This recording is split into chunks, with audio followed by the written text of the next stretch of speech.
আজিয়ে শনিবার ভোর রাতিয়ে ইরানের ক্ষেপণাস্ত্র সরাসরি আঘাত হাইনি আরব ও ডিনোমান নামক ইসরায়েলের দুইয়েন আবাসিক এলাকাত। এই হামলাত 115 জনের বেশি মানুষ আহত হই, তার মধ্যে 11 জনের অবস্থা আশঙ্কাজনক বলে জানা গিয়ে।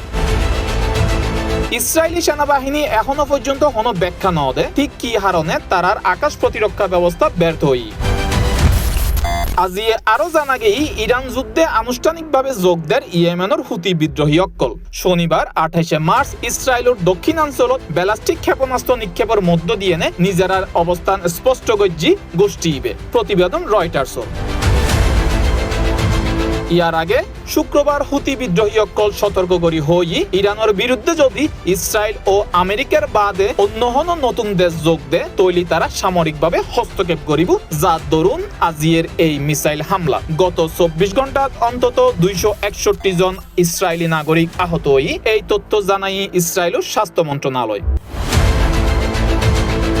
মন্ত্রণালয় আরো জানাই ইরান হামলার শুরুর পরতুন এখন পর্যন্ত মোট 5492 জন আহত হই, যারার মধ্যে 116 জন বিভিন্ন হাসপাতালত চিকিৎসাধীন আছে।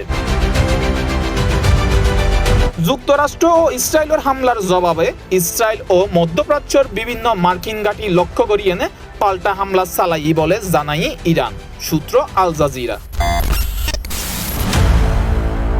C+ TV Chittagong.